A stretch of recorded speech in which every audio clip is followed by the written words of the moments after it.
Assalamualaikum warahmatullahi wabarakatuh. Halo semua, kami dari kelas 10 TK.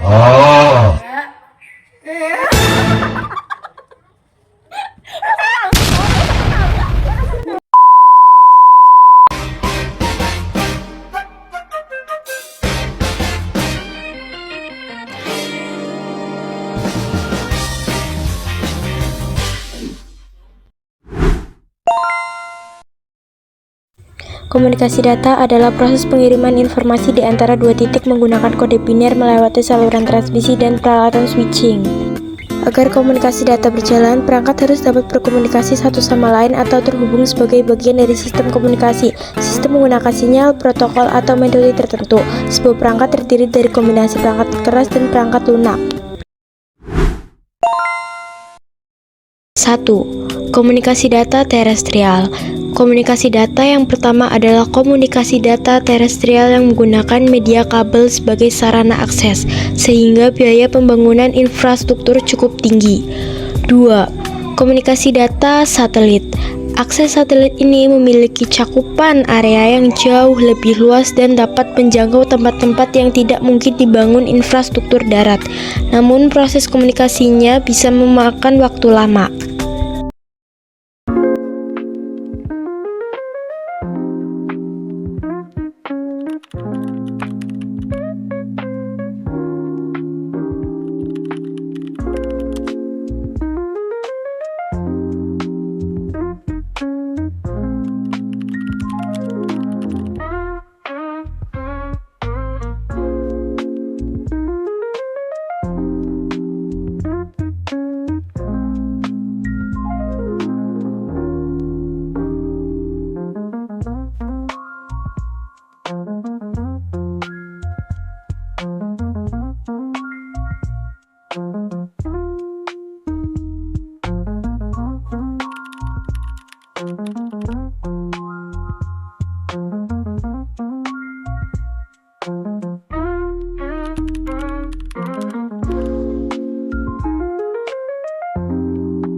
Selanjutnya masuk ke bagian router dan ke CLI untuk membuat sub-interface. Pertama yaitu N, masuk ke mode Private Exec agar bisa melakukan konfigurasi router. Pada langkah kedua yaitu Conf T, masuk ke mode konfigurasi global untuk mengubah pengaturan router. Masuk ke langkah ketiga yaitu INTFA 0/0, memilih interface fast internet 0/0 yang akan dikonfigurasi. Terus, keempat yaitu NAESA, mengaktifkan interface yang sebelumnya dalam keadaan mati atau shutdown. Langkah kelima yaitu INTFA 0/0.10, membuat sub-interface pada fast internet 0/0 untuk digunakan sebagai VLAN. Langkah keenam yaitu encapsulation.1Q10 untuk menentukan bahwa sub-interface tersebut menggunakan VLAN ID 10 dengan standar IEEE 802.1Q. Yang ketujuh, IP address 192.168.41.255.255.255.0. Ini fungsinya memberikan alamat IP pada sub interface sebagai gateway jaringan. Yang kedelapan, IP DHCP pool 3J 4 VoIP. Fungsinya membuat pool DHCP bernama 4 VoIP agar router dapat membagikan IP secara otomatis. 9. Network 192.168 4 10 255 255 255 0. Fungsinya untuk menentukan jaringan yang akan dilayani oleh DHCP.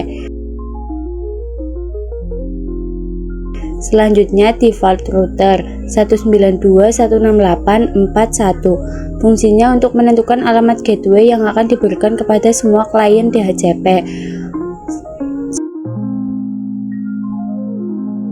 Selanjutnya, ketik option 150 IP 192.168.41. Fungsinya untuk memberikan alamat TFTP server atau GMI Call Manager Express kepada IP PON agar dapat mengubah konfigurasi VoIP. 12. Teleponi service masuk ke mode konfigurasi layanan telepon atau Cisco Call Manager Express.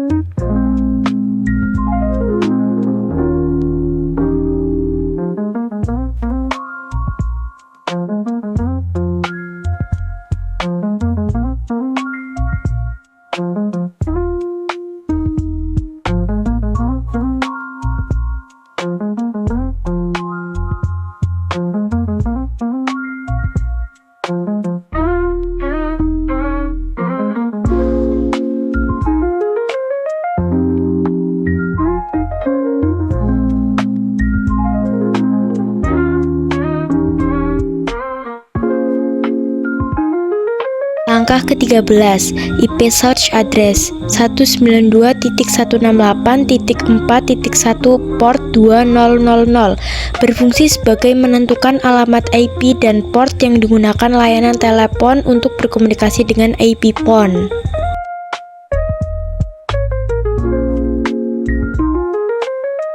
Langkah ke-14, MaxDN 3 berfungsi untuk menentukan jumlah maksimal directory number DN atau nomor telepon yang dapat dibuat. Langkah ke-15, MaxEPON berfungsi untuk menentukan jumlah maksimal IP PON yang dapat didaftarkan pada router. Langkah ke-16, Auto Assign 1-3 berfungsi untuk menghubungkan atau memberikan DN nomor 1 sampai 3 secara otomatis ke IP PON yang terdaftar. Langkah ke-17, IPON DN1 berfungsi untuk membuat directory number DN1. Langkah ke-18, number 123 berfungsi memberikan nomor telepon 123 pada DN1. Langkah ke-19, EPON DN2 berfungsi membuat directory number DN2. Number 456 berfungsi memberikan nomor telepon 456 pada DN2. EPON DN3 berfungsi membuat directory number DN3. Number 789 berfungsi memberikan nomor telepon 789 pada DN3.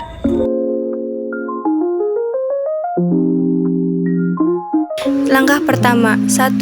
N atau enable masuk ke mode privilege XZ agar bisa melakukan konfigurasi pada switch. 2. Conf-T atau konfigurasi terminal masuk ke mode global configuration untuk mengubah pengaturan switch. Yang ketiga, VLAN 10 membuat atau masuk ke konfigurasi VLAN 10. 4. Inva 0/1 memilih interface fast Ethernet 0/1 yang akan dikonfigurasi. 5. Switch port mode terang mengubah port menjadi terang sehingga dapat membawa beberapa VLAN dalam satu koneksi. 6. In-ring VA 0/2 stripe 4 memilih port fast Ethernet 0/2 sampai 0/4 sekaligus agar dikonfigurasi bersamaan.